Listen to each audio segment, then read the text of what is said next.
쨍그랑 날카로운 파여름이 왁자지껄한 주막의 소음을 단숨에 베어버렸으니 그것은 투박한 질그릇 잔이 바닥에 떨어져 산산조각이 나는 소리이자 5년이라는 긴 세월을 버텨온 김선우의 심장이 내려앉는 비명과도 같았다. 흙먼지가 풀풀 날리는 주막 한 구석.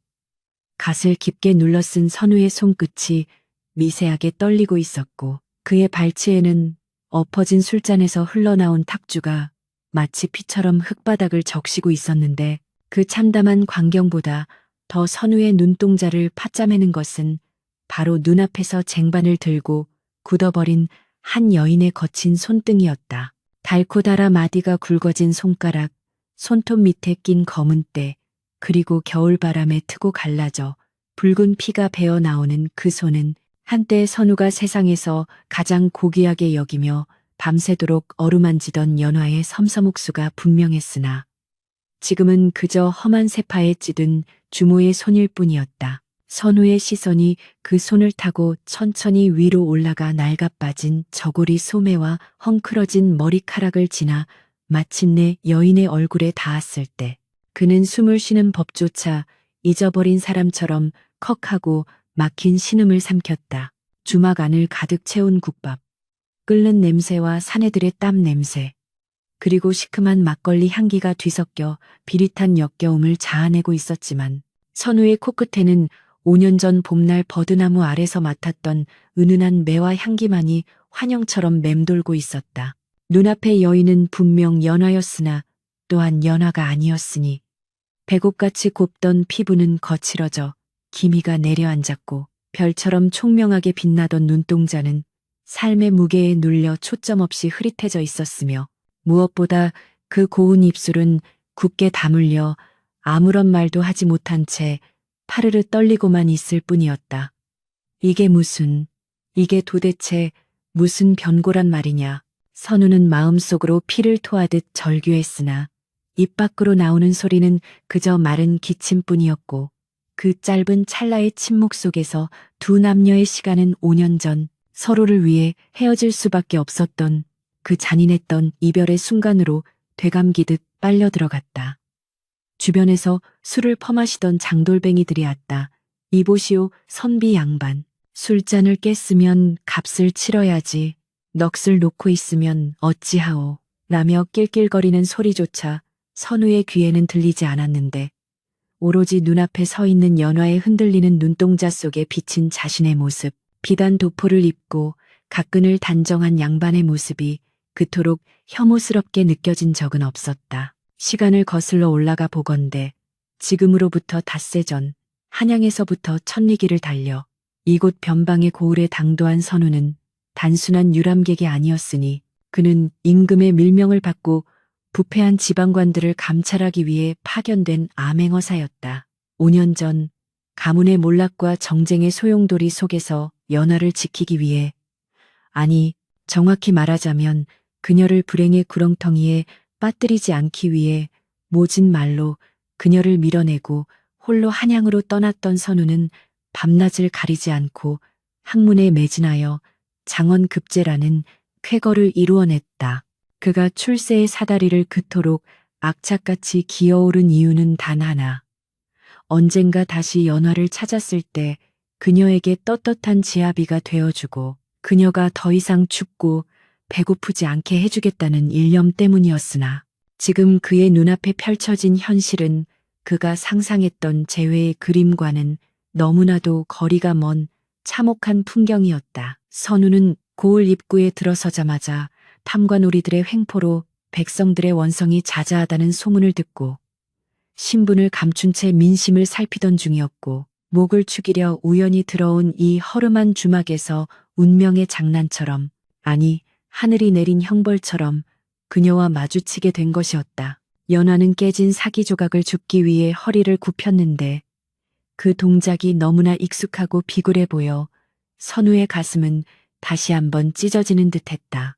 그녀가 바닥에 무릎을 꿇고 파편을 하나하나 주워 담을 때마다 낡은 치마 밑단 사이로 보이는 앙상한 발목이 선우의 시선을 찔러왔고 그는 충동적으로 자리에서 일어나 그녀의 손을 잡고 일으켜 세우고 싶은 욕망에 사로잡혔으나 섣불리 정체를 드러낼 수 없는 암행어사의 신분과 5년 전 그녀를 버리고 떠났다는 죄책감이 그의 발목을 천근만 근의 쇠사슬처럼 붙잡고 놔주지 않았다. 다치지 않으셨소? 선우가 간신히 쥐어짜낸 목소리는 스스로 듣기에도 낯설 만큼 떨리고 있었는데 그 목소리를 들은 연하의 어깨가 눈에 띄게 움찔하며 굳어지는 것을 보며 선우는 그녀가 자신을 알아보았음을, 아니 뼛속 깊이 새겨진 그 목소리를 잊지 못했음을 직감할 수 있었다. 연하는 고개를 푹 숙인 채 헝클어진 머리카락으로 얼굴을 가리며 떨리는 목소리로 답했으니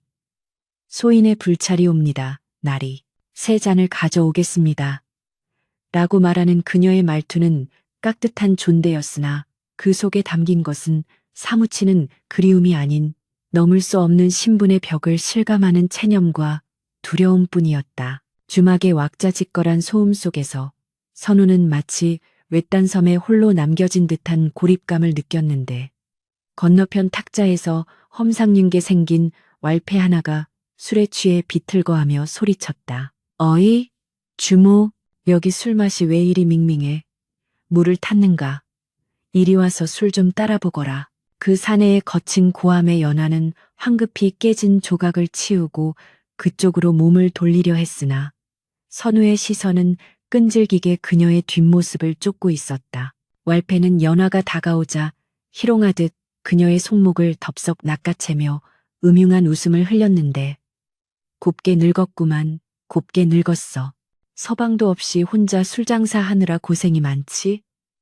오늘 밤엔 내 수청이나 드는 게 어때? 라며 짓거리는 그 더러운 입놀림에 선우의 주먹은 으스러지도록 꽉 쥐어졌고 손톱이 살을 파고들어 피가 배어 나올 지경이었다. 당장이라도 달려가 그자의 목을 베어버리고 싶은 사리가 등골을 타고 차갑게 치솟았지만 선우는 지금 자신이 움직이면 연하의 정체가 드러나고 그녀가 더 큰 위험에 빠질 수 있다는 이성적인 판단과 끓어오르는 감정 사이에서 줄타기 하듯 위태로운 번뇌에 휩싸여야만 했다. 연하는 익숙한 듯 왈패의 손을 뿌리치며 짐짓 태연한 척 대꾸했으나 그 목소리 끝에 매달린 물기를 선우가 눈치채지 못할 리 없었다. 손님 취하셨습니다. 술은 더 내어드릴 테니 점잖게 드시지요. 5년 전 마을 어귀의 정자나무 아래서 선우가 한양으로 떠나던 날 연하는 눈물 한 방울 보이지 않고 그에게 쌈짓돈을 쥐어주며 말했었다. 도련님, 부디 큰 뜻을 이루소서. 저는 이곳에서 도련님이 금에 환양하실 날만을 기다리며 정절을 지키고 있겠습니다. 그때 그녀의 눈빛은 확고했고 그녀의 다짐은 태산보다 무거웠으나 지금 선우가 목격하고 있는 것은 그 숭고한 약속이 현실의 가난과 폭력 앞에 얼마나 처참하게 짓밟혔는가에 대한 생생한 증거였다. 선우는 자신이 출세를 위해 밤을 새워 글을 읽는 동안 그녀는 술 취한 사내들의 희롱을 견디며 하루하루를 연명해왔다는 사실을 뼈저리게 깨달으며 자신이 입고 있는 비단옷이 마치 가시로 짠 수액처럼 느껴져 견딜 수가 없었다. 과연 나는 무엇을 위해 그토록 높은 곳을 향해 달렸단 말인가? 내 사랑하는 여인 하나 지키지 못하고 그녀를 이런 시궁창에 방치한 채 얻은 벼슬이 무슨 소용이란 말인가? 자괴감과 후회가 파도처럼 밀려와 그의 가슴을 때리고 또 때렸다. 연하가 왈패의 끈질긴 추태를 간신히 무마하고 다시 부엌으로 들어가려 할 때 선우는 더 이상 참지 못하고 나직하지만 힘있는 목소리로 그녀를 불렀다. 여보시오, 주모. 그 부름에 연하의 발걸음이 못 박힌 듯 멈춰섰고 주막 안에 소음마저 일순간 잦아드는 듯한 착각이 들 정도로 팽팽한 긴장감이 감돌았다. 선우는 천천히 자리에서 일어나 그녀에게 다가갔는데 한 걸음 한 걸음이 천리 길처럼 멀게만 느껴졌고 마침내 그녀의 등 뒤에 섰을 때 맡아진 땀 냄새 속에 희미하게 남아있는 그녀 고유의 향취가 그의 코끝을 자극하며 심장을 옥죄어왔다. 술국 한 그릇 더 주시게. 그리고 선우는 잠시 말을 잇지 못하다가 떨리는 숨을 내쉬며 덧붙였다. 내 앞자리에 앉아 술 한 잔 받아주면 더 좋겠소만. 그것은 양반이 주모에게 건네는 통상적인 수작으로 들릴 수도 있었으나 그 말 속에 담긴 절절한 애원과 간절함을 연화가 모를 리 없었다.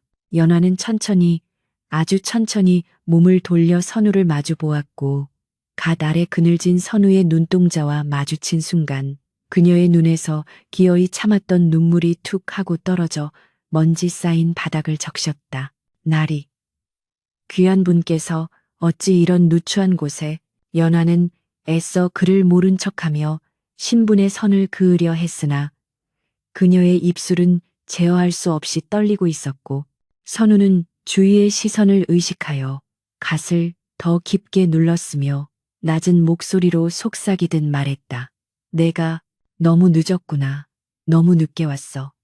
그 한마디는 5년간의 공백을 메우기에는 턱없이 부족했으나 동시에 그 모든 시간을 설명하기에 충분한 무게를 지니고 있었다.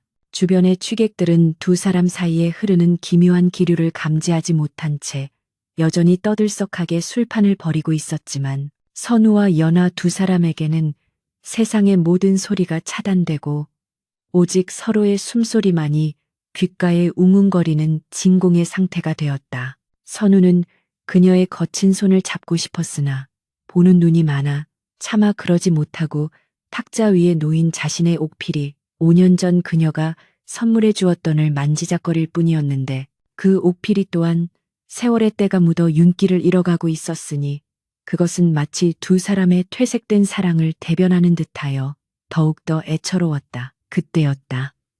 주막문이 거칠게 열리며 관복을 입은 포졸들이 들이닥쳤고 그들의 등장을 알리는 요란한 발소리가 주막 안의 평화를 깨트렸다.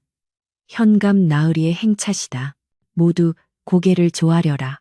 포졸의 고함에 술을 마시던 백성들은 혼비백산하여 바닥에 납작 엎드렸고 선우 역시 본능적으로 고개를 숙여 얼굴을 감추었으나 그의 신경은 온통 포졸들의 뒤를 이어 들어오는 가마에 집중되어 있었다. 가마에서 내린 인물은 기름진 얼굴에 탐욕이 덕지덕지 붙은 현감 조병갑이었는데 그는 거만하게 주막을 둘러보더니 이내 연화에게 시선을 고정하고는 비릿한 미소를 지었다. 오호라. 이 고을에서 가장 물 좋다는 주모가 바로 너로구나.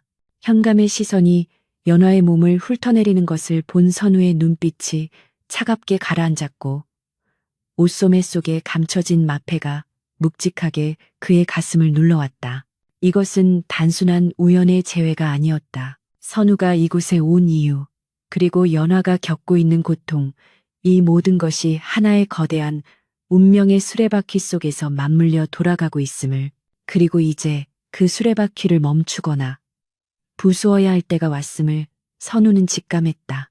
현감이 연화에게 다가가며 그녀의 턱을 손가락으로 치켜 올리는 순간 선우의 이성이라는 끈은 팽팽하게 당겨지다 못해 끊어지기 일보 직전에 활시위처럼 위태롭게 진동하고 있었다. 현감 조병갑이 남기고 간 비릿한 웃음소리는 주막의 낡은 석가래 사이에 거미줄처럼 달라붙어 오랫동안 사라지지 않았으니 그것은 단순한 희롱을 넘어선 흉흉한 예고와도 같았다. 내 곧 다시 기별할 터이니 몸단장 곱게 하고 기다리거라. 그가 던지고 간 마지막 말은 연화의 가슴에 시퍼런 멍을 남겼고 그 광경을 목격한 선우의 내면에서는 뜨거운 용암이 들끓었으나 그는 차가운 이성의 뚜껑으로 그 분노를 억누르며 가끈을 고쳐매는 것 외에는 아무것도 할 수 없었다. 포졸들의 발소리가 멀어지고 주막 안에 다시금 소란스러운 일상이 찾아들었을 때 선우는 비로소 탁자 아래 쥐고 있던 주먹을 풀 수 있었는데 손바닥에는 손톱 자국이 깊게 패어 붉은 피가 맺혀 있었다. 연화는 창백하게 질린 얼굴로 현감이 앉았던 자리를 닦아내고 있었는데 마치 그자가 남긴 더러운 흔적뿐만 아니라 자신의 비로한 운명까지 닦아내려는 듯 행주질은 처절할 정도로 거칠고 급박했다. 선우는 그 모습을 말없이 지켜보며 자신이 입고 있는 비단 도포와 그녀가 걸친 낡은 무명 치마 사이에 놓인 건널 수 없는 강물을 실감해야만 했다. 그날 이후 선우는 매일같이 주막을 찾았다. 해가 뉘엿뉘엿 넘어가고 땅거미가 마을 어귀를 덮을 무렵이면 어김없이 삿갓을 눌러쓴 그가 나타나 구석진 자리에 자리를 잡았다. 그는 안주도 없이 그저 탁주 한 사발만을 시켜놓고 밤이 깊도록 홀짝이며 주막의 풍경을, 아니 정확히 말하면 연화의 일거수일투족을 그림자처럼 지켜보았다. 처음에는 낯선 양반의 잦은 발걸음을 경계하던 단골들도 이제는 그를 말없는 선비라 부르며 대수롭지 않게 여겼으나 오직 연하만이 그의 존재를 온몸으로 의식하며 바늘방석에 앉은 듯 불안해했다. 선우의 시선은 끈질기게 그녀를 쫓았다. 무거운 술독을 나르느라 휘청거리는 그녀의 가녀린 어깨, 취객들이 쏟은 국물을 닦아내느라 퉁퉁 부르트고 갈라진 손가락, 그리고 행여나 손님들의 비위를 거스를까 억지로 지어 보이는 서글픈 미소까지. 그 모든 것이 선우의 가슴을 후벼 파는 날카로운 송곳이었다. 그는 자신이 과거 급제라는 영광을 누리며 한양의 화려한 연회장을 드나들 때 그녀는 이곳 변방의 주막에서 짐승 같은 사내들의 욕설과 희롱을 견디며 지옥 같은 삶을 살아왔음을 뼈저리게 확인하고 있었다. 비단 옷을 입은 선우와 무명 옷을 입은 연하. 두 사람 사이의 거리는 불과 몇 걸음에 불과했으나 그 사이에는 신분이라는 보이지 않는 벽이 천겹의 쇠문처럼 가로놓여 있었다. 어느 날 밤, 짓궂은 장사치 하나가 술에 취해 연화의 허리를 감싸 안으려 했을 때였다. 어이 주모, 오늘따라 얼굴이 반쪽이네. 내 품에 안겨 시름 좀 덜어보는 게 어떠한가. 사내의 노골적인 수작에 연화는 질색하며 몸을 피했으나 사내는 막무가내로 그녀의 옷자락을 잡아 끌었다. 구석에 앉아있던 선우의 눈빛이 순간적으로 번뜩이며 살기를 띄었고 그가 엉덩이를 들썩이며 일어나려던 찰나 연하가 기지를 발휘하여 사내의 잔에 술을 넘치도록 따르며 말했다. 손님, 술이 과하십니다. 이 귀한 술을 바닥에 버리시렵니까? 그녀의 목소리는 떨리고 있었지만 단호했고 사내는 술이 옷에 쏟아지자 화들짝 놀라며 손을 놓았다. 선우는 다시 자리에 주저앉으며 씁쓸한 탄식을 삼켰다. 그녀는 이미 스스로를 지키는 법을, 더러운 세상에서 살아남는 법을 터득하고 있었다. 자신이 없던 5년이라는 시간 동안 그녀는 연약한 꽃이 아니라 밟혀도 죽지 않는 질긴 잡초가 되어야만 했던 것이다. 그 사실이 선우를 더욱 비참하게 만들었다. 내가 지켜주겠다고 맹세했던 그 꽃은 나의 부재 속에 시들고 말라 비틀어져 이제는 가시를 세운 채 홀로 비바람을 견디고 있었다. 밤이 깊어 손님들이 하나둘 떠나고 주막 안에는 정막만이 감돌았다. 화로의 불씨가 사그라들며 탁탁거리는 소리만이 정적을 깨트리는 가운데 연화는 마지막 남은 손님인 선우의 탁자로 다가왔다. 그녀는 감히 고개를 들어 그를 쳐다보지도 못한 채 빈 술병을 치우며 나지막이 말했다. 나리, 이제 그만 오십시오. 이러시면 곤란합니다. 그녀의 목소리는 메마른 낙엽처럼 바스락거렸다. 선우는 천천히 고개를 들어 그녀의 옆모습을 응시했다. 달빛에 비친 그녀의 얼굴은 5년 전보다 훨씬 야위어 있었고 눈가에는 세월의 흔적인 잔주름이 자리 잡고 있었으나 그 처연한 아름다움만은 여전히 선우의 심장을 뛰게 만들었다. 어찌하여 혼이 나지 않았느냐. 선우의 입에서 나온 말은 질책이 아닌 깊은 회한이었다. 5년 전 자신이 떠나면서 부디 좋은 사내를 만나 행복하게 살라고 나 같은 건 잊으라고 모진 말을 내뱉었던 기억이 떠올랐기 때문이었다. 연화는 행주를 쥔 손에 힘을 주며 잠시 침묵하다가 담담하게 대답했다. 기다리라 하시지 않았습니까? 성공하여 돌아오시겠다. 약조하지 않으셨습니까? 그 말은 선우의 심장에 비수처럼 꽂혔다. 그렇다. 겉으로는 잊으라 했으나 속으로는 기다려주길 바랐던 자신의 이기적인 마음을 그녀는 꿰뚫고 있었던 것이다.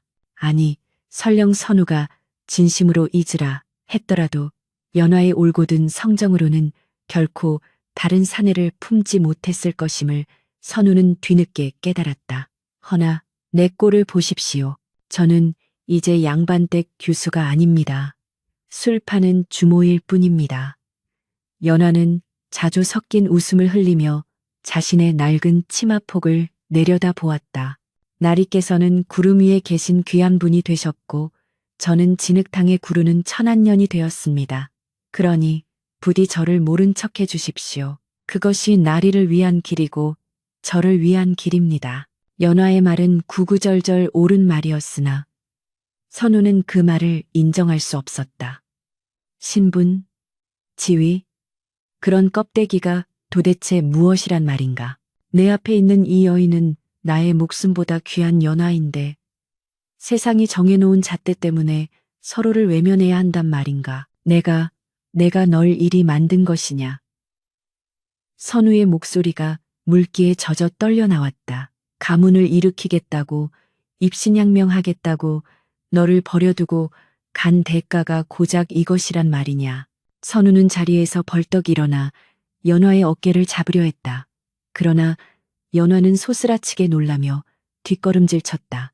나리, 남녀가 유별하고 반상의 법도가 엄연합니다. 이러지 마십시오. 그녀의 거절은 단호했으나 그 눈에는 그렁그렁한 눈물이 맺혀 있었다. 그녀라고 왜 그립지 않았겠는가? 왜 달려가 안기고 싶지 않았겠는가? 매일 밤 꿈속에서 그리던 도련님이 눈앞에 서 있는데 당장이라도 그 품에 무너져 내리고 싶은 마음이 굴뚝 같았을 것이다. 허나 그녀는 알고 있었다. 자신이 그에게 다가가는 순간 그의 앞길에 흠집을 내는 오점이 될 것임을. 암행어사라는 막중한 임무를 띠고 온 그가 천한 주모와 얽혔다는 소문이 나면 그의 관직 생활은 물론 가문의 명예까지 실추될 것이 뻔했다. 연화는 사랑하기에 그를 밀어내야만 했다. 그것이 비단옥과 무명호 사이에 넘을 수 없는 거리였고 그녀가 선택한 사랑의 방식이었다. 선우는 허공에 멈춘 자신의 손을 힘없이 떨구었다. 그녀의 말이 맞았다. 지금 자신이 감정에 휩쓸려 경거망동한다면 오히려 그녀를 더 큰 위험에 빠뜨릴 수 있었다. 조병갑, 현감이 그녀를 눈독 들이고 있는 이 시점에 정체 모를 선비가 주모와 사통한다는 소문이라도 난다면 현감은 그것을 빌미로 그녀를 옥에 가두거나 해코지할 것이 분명했다. 선우는 끓어오르는 애통함을 삼키며 다시 차갑게 식은 이성을 되찾으려 애썼다. 알았다. 내 오늘은 이만 물러가지. 선우는 품속에서 엽전 꾸러미를 꺼내 탁자 위에 올려놓았다. 술값이라기엔 턱없이 많은 액수였다. 이걸로 따뜻한 옷이라도 한 벌 사입거라. 연화는 엽전을 보지도 않고 고개를 저었다. 받을 수 없습니다. 정당한 술값만 치러주십시오. 그녀의 자존심은 가난 속에서도 꺾이지 않고 대나무처럼 꼿꼿했다. 선우는 씁쓸한 미소를 지으며 엽전 몇 잼만을 남기고 꾸러미를 다시 거두었다. 네 고집은 여전하구나. 그는 뒤돌아서며 나지막이 덧붙였다. 허나 명심하거라. 밤이 아무리 길어도 새벽은 반드시 온다는 것을. 그리고 내가 널 지켜보고 있다는 것을. 선우가 주막을 나설 때 밤바람은 살을 내는 듯 차가웠다. 그는 어둠 속에 몸을 숨긴 채 주막에 불이 꺼질 때까지 자리를 뜨지 못했다. 문틈으로 새어나오는 희미한 불빛 아래서 연화가 흐느껴오는 소리가 바람결에 실려왔다. 그 울음소리는 선우의 가슴을 난도질했다. 그는 주먹으로 흙벽을 내리치며 다짐하고 또 다짐했다. 이 썩어빠진 고을을 갈아엎고 탐관오리의 목을 베어 반드시 너를 이 지옥에서 구해내리라. 너의 눈에서 흐르는 눈물 한 방울마다 놈들의 피 한 방울로 갚아주리라. 선우는 어둠 속에서 마패를 꽉 쥐었다. 차가운 금속의 감촉이 그의 뜨거운 복수심을 더욱 단단하게 만들었다. 그러나 그는 아직 몰랐다. 현감 조병갑의 탐욕이 생각보다 훨씬 더 추악하고 끈질기다는 것을. 그리고 연화에게 닥쳐올 시련이 이제 막 시작되었을 뿐이라는 것을. 다음 날부터 주막 주변의 공기는 눈에 띄게 무거워졌다. 관아의 포졸들이 수시로 주막을 들락거리며 행패를 부리기 시작한 것이다. 그들은 술을 마시고 돈을 내지 않는 것은 예사였고 걸핏하면 트집을 잡아 기물을 파손하거나 손님들을 쫓아냈다. 현감 나으리의 명의시다. 이 주막은 위생이 불결하고 풍기문란하여 감시가 필요하다. 말도 안 되는 구실이었지만 힘없는 백성들은 그저 숨을 죽일 수밖에 없었다. 연화의 매출은 뚝 끊겼고 주막은 파리만 날리는 신세가 되었다. 이것은 명백히 연화를 압박하여 현감의 수청을 들게 하려는 비열한 계략이었다. 선우는 여느 때처럼 구석자리에 앉아 이 모든 상황을 지켜보고 있었다. 그는 끓어오르는 분노를 사기며 품속에 숨겨둔 서책에 포졸들의 횡포와 현감의 비리 사실을 낱낱이 기록했다. 붓끝이 종이 위를 달릴 때마다 그의 결의는 더욱 날카롭게 벼려졌다. 그러던 중 결정적인 사건이 발생했다. 마을의 유지라 불리는 최 부자가 거드름을 피우며 주막에 들어선 것이다. 최 부자는 현감 조병갑과 결탁하여 백성들의 고열을 짜내기로 악명 높은 자였다. 그는 주막에 들어서자마자 큰 소리로 연화를 찾았다. 이복의 주모, 내 오늘 현감 나으리의 심부름으로 왔네. 연화가 긴장한 표정으로 나오자 최 부자는 거만한 태도로 비단 보따리를 탁자 위에 던졌다. 나으리께서 자네를 첩실로 들이시겠다는구만. 이게 바로 예물일세. 내일 가마를 보낼 테니 그리 알고 준비하게. 주막 안에 있던 몇 안 되는 손님들이 수군거리기 시작했고 선우의 눈매는 매섭게 좁아졌다. 연화는 파르르 떨리는 손으로 보따리를 밀어내며 말했다. 말씀은 고마우나 저는 그럴 자격도 없고 생각도 없습니다. 거두어 주십시오. 최 부자의 얼굴이 불그락 푸르락해졌다. 이 천한 것이 감히 나으리의 호의를 무시해?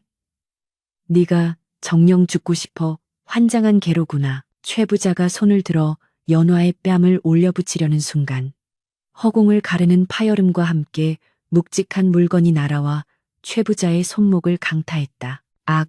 최 부자는 비명을 지르며 손목을 부여잡고 주저앉았다.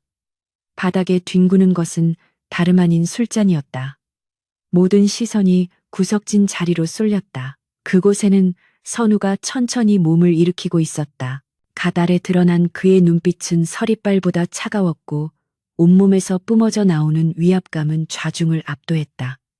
점잖은 분께서 어찌 여인에게 손찌검을 하려 하시오. 선우의 목소리는 낮았으나 주막 안을 쩌렁쩌렁 울렸다.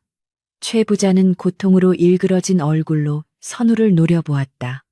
내 놈은 뭐냐? 감히 내가 누군 줄 알고. 선우는 한 걸음 한 걸음 최 부자에게 다가갔다. 그의 발걸음에는 한치의 망설임도 없었다. 개가 주인을 믿고 지저대는 꼴이 참으로 가관이구려. 선우의 조소 섞인 말에 최 부자는 기가 막혀 말을 잇지 못했다. 그때 연화가 다급하게 선우의 앞을 막아섰다. 나리, 제발, 제발 참으십시오. 저 때문에 화를 입으시면 안 됩니다. 그녀의 눈빛은 애원으로 가득 차 있었다. 선우는 그녀의 흔들리는 눈동자를 보며 멈칫했다. 지금 자신의 신분을 드러내고 이 자들을 응징하는 것은 쉽다. 그러나 그리하면 더 큰 물고기인 현감을 잡을 기회를 놓칠 수도 있다. 또한 암행어사의 신분이 노출되면 연화가 인질로 잡히거나 더 위험해질 수도 있었다. 선우는 깊은 숨을 내쉬며 끓어오르는 분노를 다시 한번 갈무리했다. 그는 최 부자를 향해 차가운 경고를 던졌다. 내 오늘은 술맛이 떨어져 이만 가보겠소만 밤길 조심하시오. 죄 지은 자의 뒤에는 항상 그림자가 따르는 법이니. 선우는 그대로 몸을 돌려 주막을 빠져나갔다. 뒤에서 최 부자가 저놈 잡아라 하고 소리쳤지만 선우의 신출귀몰한 몸놀림을 당해낼 자는 없었다. 주막 밖 어둠 속으로 사라진 선우는 관아 쪽을 바라보며 싸늘하게 뇌까렸다. 조병갑, 내 놈의 목을 칠 날이 머지않았다. 그때까지만, 딱 그때까지만 목을 씻고 기다려라.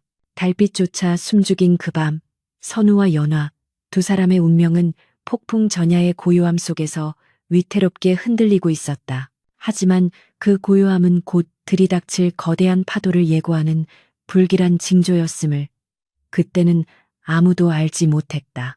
비단옷과 무명옷의 거리는 여전히 멀었지만 두 사람의 마음을 잇는 보이지 않는 끈은 시련 속에서 더욱 질기게 얽혀들고 있었다. 검은 먹구름이 낮게 내려앉아 하늘과 땅의 경계를 지워버린 그날 오후. 주막 주변을 감도는 공기는 습기를 머금어 무거웠고 이따금 불어오는 바람에서는 비릿한 흙내음과 함께 불길한 전조가 실려왔다. 연화는 깨진 술독 조각을 치우고 행주로 탁자를 닦고 있었으나 그녀의 손놀림은 허공을 젓듯 기계적이었고 시선은 자꾸만 관아가 있는 북쪽을 향해 불안하게 흔들리고 있었다.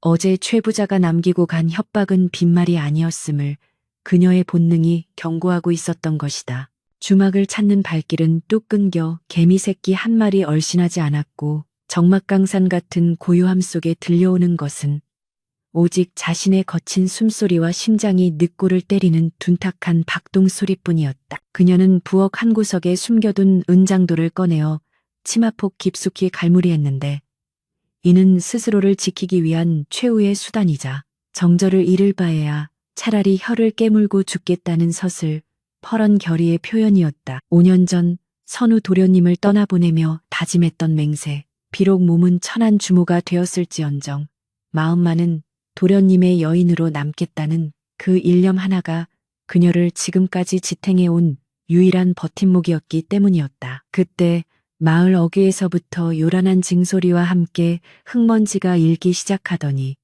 이내 10여 명의 포졸들이 몽둥이와 오랏줄을 들고 들이닥쳤는데 그 기세가 마치 산적대와 다를 바 없이 흉포했다. 선두에 선 이방은 쥐새끼처럼 간사한 눈빛을 번득이며 주막 안을 훑어보았고 그 뒤로 험상궂은 포졸들이 들이닥쳐 닥치는 대로 기물을 부수기 시작했다. 여봐라. 이 주막이 역적의 무리와 내통하고 국법을 어겨 밀주를 제조했다는 제보가 들어왔다. 샅샅이 뒤져 증거를 찾아내고 주모년을 당장 오라를 지워 끌어내라. 이방의 날카로운 고함 소리에 연화는 소스라치게 놀라 뒷걸음질 쳤으나 이미 독 안에 든 쥐 신세였다. 이게 무슨 날벼락입니까? 밀주라니요, 역적이라니요. 소인은 그저 하루 벌어 하루 먹고 사는 백성일 뿐입니다. 연화가 억울함을 호소하며 이방의 바짓가랑이를 잡고 매달렸으나 돌아온 것은 무자비한 발길질 뿐이었다. 어허, 감히 관원에게 손을 대다니 인연이 정녕 목이 10개라도 모자란 모양이구나.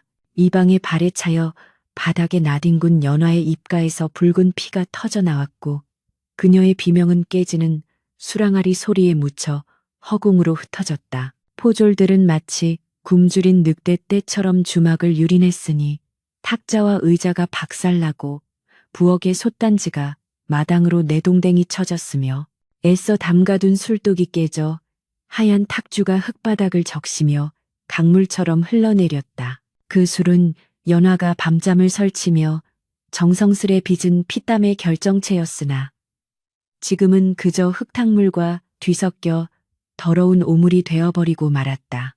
연화는 찢어진 저고리 깃을 여미며 악을 썼다. 천벌을 받을 놈들, 너희들이 그러고도 나라의 녹을 먹는 관리들이냐. 하늘이 무섭지도 않으냐. 그녀의 절규는 처절했으나 권력의 눈먼 자들의 귀에는 닿지 않는 메아리일 뿐이었다. 2명의 포졸이 연화의 양팔을 거칠게 낚아채어 등 뒤로 꺾어 올렸고 굵은 오랏줄이 그녀의 가녀린 몸을 짐승 묶듯 칭칭 감아 올렸다. 고통에 일그러진 연화의 얼굴 위로 헝클어진 머리카락이 흘러내렸으나 그 눈빛만은 꺾이지 않고 이글거리는 불꽃처럼 타오르고 있었다. 그녀는 끌려가면서도 마지막까지 주막 입구를 바라보았는데 혹시라도 그 말 없는 선비, 선우가 나타나지 않을까 하는 신락 같은 희망과 동시에 그가 이 참혹한 꼴을 보지 않기를 바라는 모순된 마음이 교차했기 때문이었다. 한편 선우는 그 시각 마을 외곽의 대나무 숲에서 자신의 신복인 상칠과 접선하고 있었다. 상칠은 선우가 암행어사로 임명될 때부터 그림자처럼 수행해온 호위무사이자 역졸들의 우두머리였다. 나으리, 조병갑의 비리 장부가 관하내실 깊숙한 곳, 비밀 금고에 숨겨져 있다는 첩보를 입수했습니다. 또한 그가 징수한 쇠곡을 빼돌려 자신의 창고에 쌓아두었다는 증언도 확보했습니다. 상칠의 보고를 듣는 선우의 표정은 차분했으나 그 눈 깊은 곳에서는 걷잡을 수 없는 폭풍이 일고 있었다. 그는 품속에서 자신이 기록한 서책을 꺼내 상칠에게 건넸다. 여기 그동안 내가 수집한 증거들이 있다. 백성들의 탄원서, 부당한 세금 내역, 그리고 억울하게 매질을 당한 이들의 피 묻은 옷가지까지. 이것으로 놈의 목을 칠 명분은 차고 넘친다. 선우의 목소리에는 서리빨 같은 위엄이 서려 있었다. 이제 때가 되었다. 더 이상 숨죽여 지켜볼 필요가 없었다. 그는 오늘 밤 관아를 급습하여 조병갑을 단죄하고 연화를 구해내리라 결심했다. 그러나 선우가 상칠과 헤어져 다시 주막으로 돌아왔을 때 그를 맞이한 것은 폐허가 된 주막과 싸늘한 정적뿐이었다. 문짝은 뜯겨나가 덜렁거리고 있었고 마당에는 깨진 독조각과 엎어진 집기들이 어지럽게 널려 있었으며 바닥을 적신 술 냄새는 핏물처럼 비릿하게 코를 찔렀다. 연화야. 선우의 입에서 흘러나온 이름은 탄식이라기보다 비명에 가까웠다. 그는 미친 사람처럼 주막 안으로 뛰어들어가 그녀를 찾았으나 어디에도 그녀의 모습은 보이지 않았다. 부엌 바닥에 떨어져 있는 반쯤 짓밟힌 댕기 하나만이 그녀가 이곳에 있었음을 증명하고 있었다. 그것은 5년 전 선우가 한양으로 떠나기 전날 밤 그녀의 머리에 직접 메어주었던 바로 그 붉은 댕기였다. 선우는 떨리는 손으로 흙투성이가 된 댕기를 주워 들고 가슴에 품었다. 심장이 갈기갈기 찢겨나가는 듯한 고통이 온몸을 휘감았다. 늦었구나. 내가 또 한 발 늦었어. 그때 주막 뒤편에 숨어있던 이웃집 노파가 선우의 모습 보고 조심스럽게 다가왔다.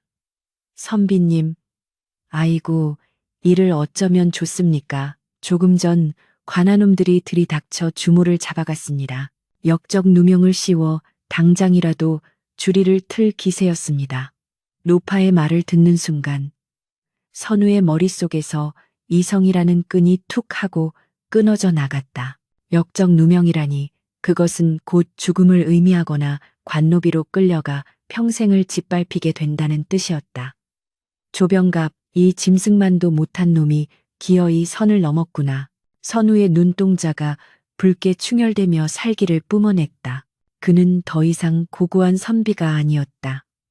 사랑하는 여인을 잃을 위기에 처한 한사내이자 불의를 응징해야 할 심판자로서의 본능만이 그의 혈관을 타고 뜨겁게 역류했다. 그는 노파에게 엽전 꾸러미를 쥐어주며 말했다. 할머니, 몸 조심하십시오. 오늘 밤 이 고을의 하늘이 뒤집힐 것입니다. 선우는 댕기를 품속에서 깊이 넣고 관아를 향해 질주했다. 밤거리는 칠흑같이 어두웠지만 그의 눈에는 관아 쪽에서 새어나오는 불빛이 지옥의 어파처럼 선명하게 보였다. 관아에 도착한 선우는 담장 너머의 동태를 살폈다. 관아 안쪽들에서는 횃불이 대낮처럼 밝혀져 있었고 형틀에 묶인 연화의 모습이 희미하게 들어왔다. 그녀는 머리가 산발이 된 채 무릎을 꿇고 있었고 그 앞에는 조병갑이 의자에 거만하게 앉아 술잔을 기울이고 있었다. 내년이 아직도 정신을 못 차렸구나. 내 수청을 드는 것이 그리도 싫더냐. 감히 관원에게 대들고 국법을 어겨? 여봐라. 전연의 옷을 벗기고 매우 쳐라. 내 앞에 무릎 꿇고 빌 때까지 살점이 튀도록 쳐라. 조병갑의 명령이 떨어지자 형방이 곤장을 치켜들었다. 연화는 고개를 저으며 무언가 외치고 있었으나 거리가 멀어 소리는 들리지 않았다. 하지만 선우는 알 수 있었다. 그녀가 지금 죽음을 각오하고 자신의 존엄을 지키려 하고 있다는 것을. 선우는 당장이라도 담장을 넘어 뛰어들고 싶었으나 혼자 힘으로는 저 수많은 포졸들을 상대할 수 없음을 알기에 이를 악물고 참아야 했다. 지금 섣불리 움직였다가는 연화도 구하지 못하고 거사도 그르칠 수 있었다. 그는 어둠 속으로 몸을 숨기며 휘파람을 불었다. 날카로운 휘파람 소리가 밤 공기를 가르자 사방에서 검은 복면을 쓴 그림자들이 하나둘씩 나타났다. 그들은 미리 매복해 있던 상칠과 역졸들이었다. 나으리, 준비되었습니다. 상칠의 낮은 목소리에 선우는 고개를 끄덕였다. 그는 품속에서 마패를 꺼내 들었다. 차가운 금속의 감촉이 손바닥을 파고들었다. 이 마패 하나에 수많은 백성의 목숨과 연화의 운명이 달려 있었다. 우리는 네 팀으로 나눈다. 1조는 동문을, 2조는 서문을 막아 쥐새끼 한 마리 빠져나가지 못하게 하라. 3조는 창고를 장악하여 증거를 확보하라.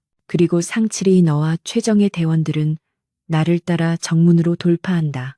선우의 지시는 치밀하고 단호했다. 그는 5년 동안 갈고 닦은 지략을 총동원하여 작전을 세웠다. 단순한 습격이 아니었다. 이것은 완벽한 포위망이자 빠져나갈 구멍 없는 심판의 그물이었다. 명심하라. 우리의 칼끝은 부패한 탐관오리를 향할 뿐 무고한 관노비나 하급 관리들을 해쳐서는 안 된다. 허나 저항하는 자는 가차없이 베어라. 선우의 눈빛은 비장했다. 그는 다시 한번 담장 너머의 연화를 바라보았다. 곤장이 그녀의 둔부를 내리치는 둔탁한 소리가 들려왔고 연화의 고통스러운 비명이 밤하늘을 찢었다. 으악, 그 소리는 선우의 심장에 불을 질렀다. 더 이상 지체할 시간이 없었다. 피가 거꾸로 솟는다는 말이 무엇인지 그는 뼈저리게 실감하고 있었다. 나의 연화, 나의 사랑, 조금만 참거라. 내 곧 가서 너를 구하리라. 이 썩어빠진 세상의 법도가 너를 지키지 못한다면 내가 새로운 법이 되어 너를 지킬 것이다. 선우는 갓끈을 끊어버리고 상투를 단단히 동여맸다. 거추장스러운 도포 자락을 걷어올리고 허리춤에 찬 환도를 뽑아들었다. 칼날이 달빛을 받아 서슬퍼런 빛을 뿜어냈다. 그것은 복수의 칼날이자 정의의 섬광이었다. 출동이다. 선우의 짧은 명령과 함께 어둠 속에 숨죽이고 있던 역졸들이 일제히 관아를 향해 쇄도했다. 와, 함성 소리가 고요했던 밤을 뒤흔들며 관아의 담장을 넘어갔다. 문지기들이 졸고 있다가 혼비백산하여 창을 떨어뜨렸고 관아 안은 순식간에 아수라장으로 변했다. 조병갑은 술잔을 들고 있다가 갑작스러운 소란에 놀라 엉덩방아를 대섰고 형방은 곤장을 든 채 멍하니 입을 벌렸다. 형틀에 묶여 고통에 신음하던 연화만이 흐릿한 눈을 들어 소란의 진원지를 바라보았다. 횃불의 불빛 사이로 누군가가 바람처럼 달려오고 있었다. 검을 휘두르며 포졸들을 쓰러뜨리는 그 날렵한 몸놀림, 익숙한 실루엣. 선우는 거침없이 적진을 뚫고 들어갔다. 그의 검술은 화려하지 않았으나 간결하고 치명적이었다. 앞을 막아서는 포졸들의 칼을 쳐내고 다리를 걸어 넘어뜨리며 오로지 형틀이 있는 곳을 향해 직진했다. 그의 눈에는 조병갑도 이방도 보이지 않았다. 오직 피투성이가 된 채 묶여있는 연화만이 보일 뿐이었다. 한 포졸이 창을 겨누며 선우에게 덤벼들었으나 선우는 몸을 비틀어 피함과 동시에 포졸의 명치를 가격하여 쓰러뜨렸다. 그리고 마침내 형틀 앞을 가로막고 있는 형방의 목에 서늘한 칼끝을 겨누었다. 비켜라. 죽고 싶지 않다면. 선우의 목소리는 지옥에서 올라온 사신의 그것처럼 차갑고 공포스러웠다. 형방은 사시나무 떨듯 떨며 뒷걸음질 쳤고 곤장을 바닥에 떨어뜨렸다. 선우는 칼을 거두고 연화에게 다가갔다. 가까이서 본 그녀의 모습은 더욱 처참했다. 옷은 찢겨나가 속살이 드러났고 하얀 다리는 피멍으로 얼룩져 있었다. 땀과 눈물로 범벅이 된 얼굴로 그녀가 힘겹게 고개를 들어 선우를 알아보았다. 나리? 그녀의 입술이 파르르 떨렸다. 선우는 눈시울이 뜨거워지는 것을 느끼며 재빨리 오랏줄을 끊어냈다. 미안하다. 너무 늦게 와서 미안하다. 선우가 묶여있던 그녀의 팔을 풀어주자 연화는 힘없이 그의 품으로 무너져 내렸다. 선우는 그녀를 와라 끌어안았다. 그녀의 체온, 피냄새, 그리고 여전한 매와 향기, 이 모든 것이 그가 살아있음을, 그리고 그녀가 살아있음을 느끼게 해주었다. 하지만 감동의 순간도 잠시 정신을 차린 조병갑이 병사들을 향해 고래고래 소리를 지르기 시작했다. 뭐 하는 게냐? 저놈들은 산적대다. 당장 저놈들을 잡아 죽여라. 내 목을 걸고 저놈들의 목을 베어오란 말이다. 조병갑의 도끼에 찬 명령에 주춤하던 포졸들이 다시 창을 잡고 선우와 연화를 에워싸기 시작했다. 수적으로 명백한 열세였다. 선우는 연화를 자신의 등 뒤로 숨기며 피 묻은 환도를 고쳐 잡았다. 그의 등은 넓고 단단하여 연화에게는 세상에서 가장 안전한 성벽과도 같았다. 두려워하지 마라. 이제 누구도 너를 건드리지 못할 것이다. 선우는 낮은 목소리로 속삭였다. 연화는 선우의 옷자락을 꽉 움켜쥐었다.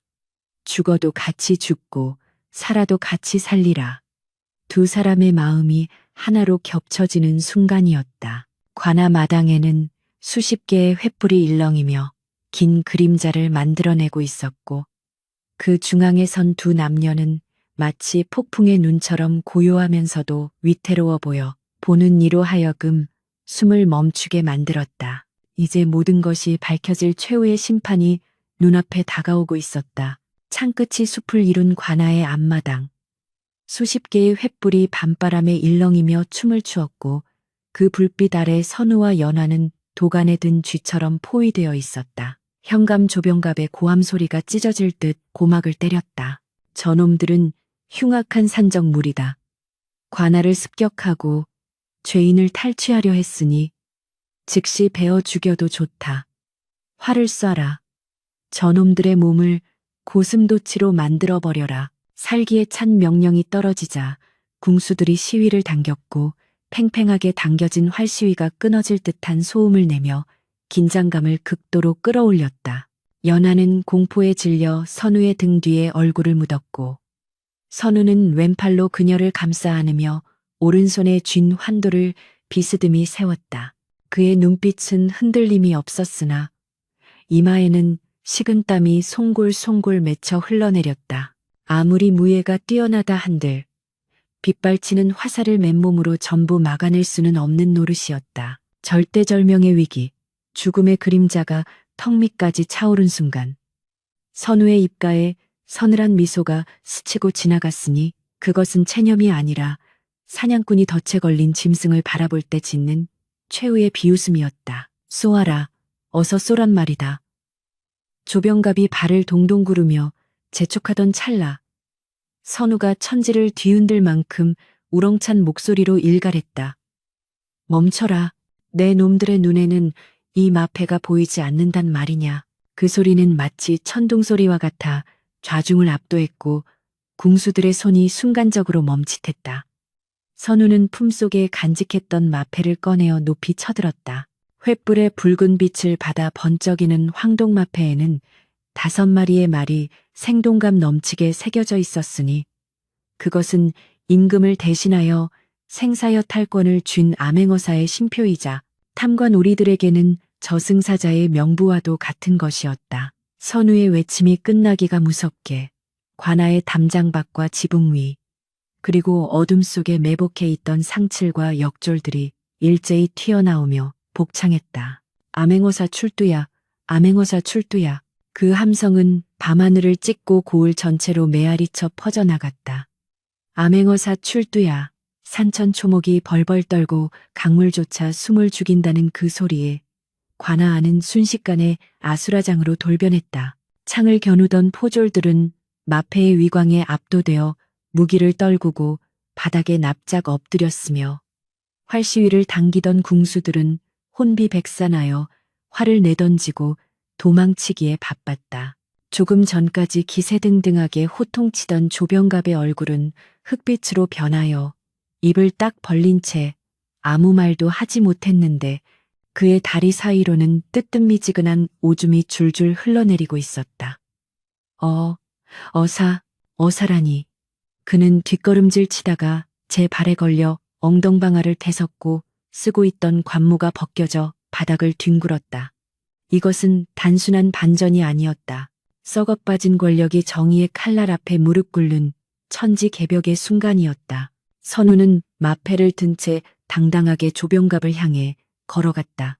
그의 발걸음 하나하나가 묵직한 돌덩이처럼 조병갑의 심장을 짓눌렀다. 주변의 포졸들은 아이고 죽여주십시오. 저희는 그저 시키는 대로 했을 뿐입니다. 라며 머리를 땅에 칠고 읍소했으나 선우의 시선은 오로지 조병갑에게 고정되어 있었다. 조병갑, 네, 이놈, 고개를 들라. 선우의 목소리는 낮고 차가웠으나 그 안에 담긴 위험은 서리빨 같았다. 조병갑은 덜덜 떨며 고개를 들었으나 감히 선우의 눈을 마주치지 못했다. 네 죄를 네가 알렸다. 국법을 어기고 백성을 착취했으며 무고한 여인을 핍박하고 사리사욕을 채운 죄. 그 죄가 하늘에 닿고 땅을 울리니 오늘 내 너를 국법으로 다스리려 한다. 선우의 선고는 단호했다. 상칠과 역졸들이 달려들어 조병갑을 포박했고 이방과 최부자를 비롯한 부패한 관리들도 줄줄이 굴비 엮듯 묶여 마당 한가운데로 끌려 나왔다. 이 모든 광경을 지켜보던 연화는 넋이 나간 듯 멍하니 서 있었다. 그녀의 눈앞에 있는 사내는 며칠 전까지 주막 구석에서 말없이 술잔만 기울이던 그 초라한 선비가 아니었다. 비단 도포 자락을 휘날리며 만인을 호령하는 저 위풍당당한 모습, 서슬퍼런 눈빛으로 악인들을 단죄하는 저 사내가 정말로 자신이 알던 김선우 도련님이란 말인가. 안도감과 충격, 그리고 말로 표현할 수 없는 격한 감정들이 뒤섞여 그녀의 가슴을 세차게 두드렸다. 5년 전 과거를 보러 떠나던 날 꼭 성공해서 돌아오리다라고 말했던 그의 약속이 거짓이 아니었음을, 그가 자신을 잊은 것이 아니라 더 큰 힘을 길러 자신을 지키기 위해 돌아왔음을 깨닫는 순간 연화의 눈에서는 하염없이 뜨거운 눈물이 쏟아져 내렸다. 그것은 지난 5년의 서름과 고통을 씻어내리는 정화의 눈물이었다. 관아의 소란을 듣고 잠에서 깬 백성들이 하나둘 횃불을 들고 모여들기 시작했다. 그들은 처음에는 두려움에 떨며 담장 너머를 기웃거렸으나 포박당한 조병갑과 이방의 꼴을 보고는 환호성을 지르며 관아 안으로 쏟아져 들어왔다. 만세, 암행어사 나으리 만세. 백성들의 함성은 파도처럼 거세게 일렁였다. 그동안 억눌렸던 분노와 한이 한꺼번에 터져 나온 것이었다. 어떤 노인은 지팡이를 던지고 춤을 추었고 아이를 업은 아낙네는 엎드려 통곡했다. 선우는 그들의 환호를 뒤로하고 천천히 연화에게 다가갔다. 그는 자신의 도포를 벗어 찢어진 옷 사이로 드러난 연화의 어깨를 감싸주었다. 놀라게 해서 미안하구나. 많이 무서웠지? 그의 목소리는 조금 전 조병갑을 꾸짖을 때와는 딴판으로 봄바람처럼 부드럽고 따뜻했다. 연화는 말을 잇지 못하고 고개만 저으며 흐느꼈다. 선우는 연화를 부축하여 관아의 대청마루에 앉혔다. 그리고 다시 백성들을 향해 섰다. 여봐라, 조병갑이 부정하게 축제한 재물을 당장 창고에서 꺼내어라. 역졸들이 창고문을 부수고 곡식 가마니와 비단, 엽전, 꾸러미들을 마당으로 꺼내놓았다. 산더미처럼 쌓인 재물을 보며 백성들은 입을 다물지 못했다. 이 모든 것은 너희들의 피와 땀이다. 오늘부로 이 재물들을 원래 주인인 백성들에게 돌려주겠노라. 선우의 파격적인 결정에 백성들은 감격하여 엎드려 절을 했다. 조병갑은 아니되오. 그것은 내 것이요. 내 재산이란 말이오. 라며 발악했으나 상칠이 그의 입에 재갈을 물려버렸다. 선우는 조병갑을 싸늘하게 내려다보며 말했다. 내 것이라. 백성의 고열을 짠 것이 어찌 내 것이 될 수 있단 말이냐. 너는 재물뿐만 아니라 네 목숨으로 그 죗값을 치르게 될 것이다. 날이 밝아오고 있었다. 동쪽 하늘이 붉게 물들며 여명이 밝아오자 밤새 공포와 환희가 뒤섞였던 관아의 풍경도 서서히 제 모습을 드러냈다. 선우는 관아 마당에 임시 재판정을 열었다. 조병갑과 부패 관리들에 대한 즉결 심판이었다. 선우는 낱낱이 조사한 비리 장부를 펼쳐들고 죄목을 하나하나 읊었다. 현감 조병갑은 수리시설을 핑계로 과도한 세금을 징수하고 양민을 핍박하여 노비로 삼았으며 뇌물을 받고 죄인을 풀어주는 등 그 죄가 하늘을 찌른다. 이에 본어사는 국법에 따라 내 관직을 박탈하고 한양으로 압송하여 의금부에서 엄중한 처벌을 받게 할 것이다. 판결이 내려지자 백성들은 돌을 던지며 욕설을 퍼부었고 조병갑은 고개를 떨군 채 끌려나갔다. 이어서 최부자와 이방, 포졸들에 대한 처벌도 내려졌다. 곤장형과 재산 몰수, 그리고 유배형, 오랫동안 고을을 병들게 했던 악의 뿌리가 송두리째 뽑히는 순간이었다. 모든 처리가 끝나고 선우는 지친 몸을 이끌고 연화에게 돌아왔다. 그녀는 의원의 치료를 받고 깨끗한 옷으로 갈아입은 상태였다. 얼굴의 멍과 손의 상처는 여전했지만 그 눈빛만은 예전처럼 맑고 깊게 돌아와 있었다. 선우는 그녀 앞에 무릎을 꿇고 앉아 거친 그녀의 손을 자신의 두 손으로 감싸 쥐었다. 주변의 시선 따위는 아랑곳하지 않았다. 이제 그는 더 이상 숨을 필요도 피할 필요도 없었다. 연화야. 그가 나지막이 그녀의 이름을 불렀다. 5년 전 너를 두고 떠날 때 내 마음이 어떠했는지 아느냐. 찢어지는 가슴을 부여잡고 반드시 성공해서 너를 데려오겠다고. 너를 세상에서 가장 귀한 여인으로 만들어주겠다고. 수천 번 수만 번 맹세했었다. 선우의 고백에 연화의 눈시울이 다시 붉어졌다. 나리, 저는 천한 주모일 뿐입니다. 나리께 짐이 될 뿐입니다. 연화는 여전히 자신을 낮추며 손을 빼려 했으나 선우는 더욱 힘주어 그녀의 손을 잡았다. 천하다니 당치도 않다. 선우의 목소리에 힘이 실렸다. 너는 나에게 벼슬보다 높고 재물보다 귀한 사람이다. 네가 있었기에 내가 버틸 수 있었고 네가 기다려 주었기에 내가 돌아올 수 있었다. 이 비단옷이 나를 빛나게 하는 것이 아니라 네가 내 곁에 있을 때 비로소 내가 빛나는 것이다. 선우는 품속에서 오랫동안 간직해온 옷가락지 한 쌍을 꺼냈다. 그것은 그가 한양에서 첫 녹봉을 받아 가장 먼저 산 물건이었다. 그는 떨리는 손으로 가락지를 연화의 손가락에 끼워주었다. 투박하고 거친 마디에 끼워진 옷가락지는 이질적으로 보일 수도 있었으나 선우의 눈에는 세상 그 어떤 보석보다 아름답게 빛났다.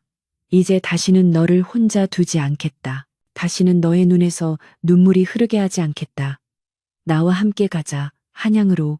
주변에 있던 상칠과 역졸들, 그리고 백성들이 숨을 죽이고 두 사람을 지켜보았다.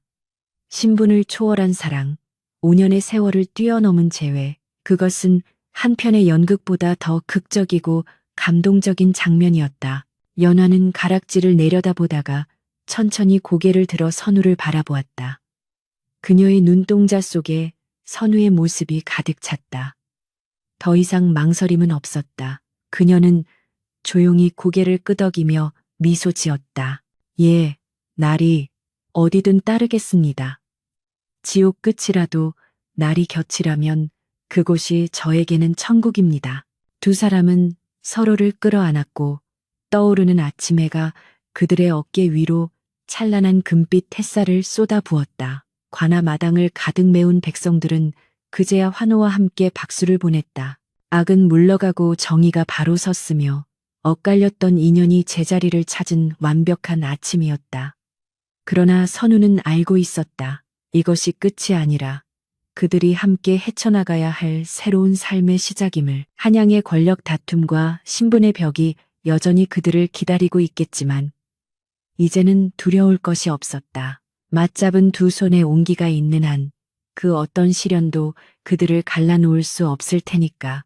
봄바람이 훈훈하게 불어와 겨우내 얼어붙었던 대지를 녹이고 메말랐던 나뭇가지마다 연초록의 새싹이 움트기 시작했으니 그것은 비단 계절의 변화뿐만이 아니라 모진 풍파를 견뎌낸 두 사람의 인생에도 진정한 봄이 찾아왔음을 알리는 신호와도 같았다. 조병갑과 그 무리들이 한양으로 압송되고 고을에 새로운 현감이 부임하여 피폐해진 민생을 수습하는 동안 선우는 관직에 대한 미련을 훌훌 털어버리고 연하와 함께 고향 산천이 내려다 보이는 한적한 산자락에 작은 기와집을 짓고 둥지를 틀었다.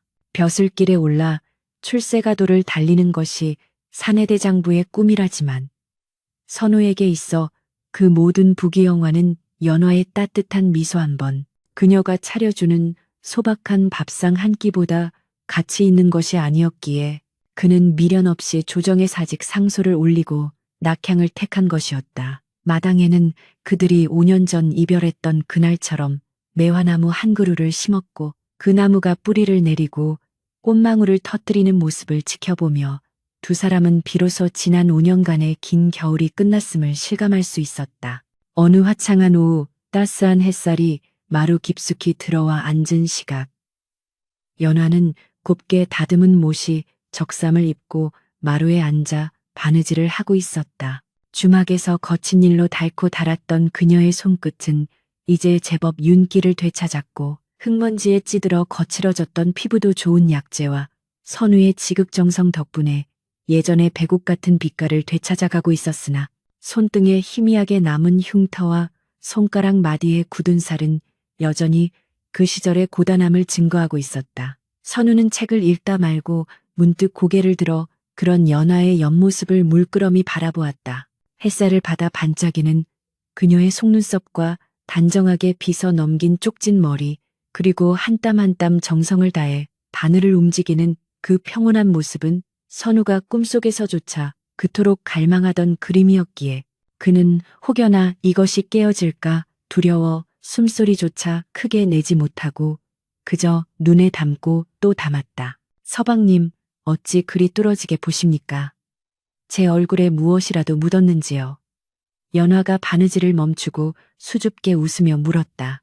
날이라는 호칭 대신 서방님이라 부르는 그녀의 목소리는 봄바람에 흔들리는 풍경, 소리처럼 맑고 고와서 선우의 가슴을 간지렸다. 선우는 읽던 책을 덮고 다가와 그녀의 손을 부드럽게 감싸 쥐었다.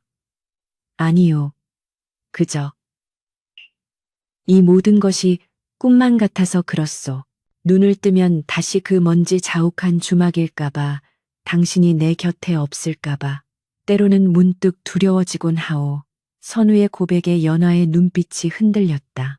그녀 또한 매일 아침 눈을 뜰 때마다 따뜻한 이부자리와 선우의 품이 믿기지 않아 볼을 꼬집어 보곤 했으니까. 연화는 바늘을 내려놓고 선우의 손등을 어루만지며 말했다. 꿈이 아닙니다. 보십시오. 이렇게 따뜻하지 않습니까? 우리는 이제 떨어지지 않습니다. 저승에 가는 그날까지, 아니 저승에 가서도 꼭 붙어 있을 것입니다. 선우는 연화의 손을 끌어당겨 자신의 볼에 가져다 대었다. 거칠었던 손바닥의 감촉이 오히려 더 애틋하게 느껴졌다. 연화야, 내 너에게 평생 갚아도 모자랄 빚을 졌다. 너를 그 험한 곳에 홀로 두고 나 혼자 입신양명하겠다고 설쳤던 지난 세월이 사무치게 후회된다. 네 손에 물 한 방울 묻히지 않게 해주겠다고 맹세했건만 오히려 네 손을 이리 상하게 만들었으니. 선우의 목소리에 물기가 어리자 연화는 고개를 저으며 그의 입을 막았다. 그런 말씀 마십시오. 서방님이 계셨기에 제가 버틸 수 있었습니다. 서방님이 돌아오실 것이라는 믿음 하나가 저를 살게 했습니다. 그리고 이 상처들은. 연화는 자신의 손등에 남은 흉터를 쓰다듬으며 말을 이었다. 이 흉터는 부끄러운 것이 아니라 제가 서방님을 얼마나 연모했는지 보여주는 훈장과도 같은 것입니다. 그러니 아파하지 마십시오. 그날 밤 달빛이 교교하게 내리비치는 침소에서 선우는 연화의 흉진 어깨에 약을 발라주었다. 관아에서 형틀에 묶여 매질을 당할 때 생긴 상처는 아직도 붉은 자국으로 남아 있었는데 선우의 손길이 그 상처 위를 지날 때마다 연화는 흠칫 몸을 떨었다. 선우는 그 떨림을 느낄 때마다 심장이 찢어지는 듯한 고통을 느꼈으나 겉으로는 내색하지 않고 세상에서 가장 귀한 도자기를 다루듯 조심스럽게 약을 문질렀다. 아프냐? 선우의 나직한 물음에 연화는 고개를 가로저었다. 아니옵니다.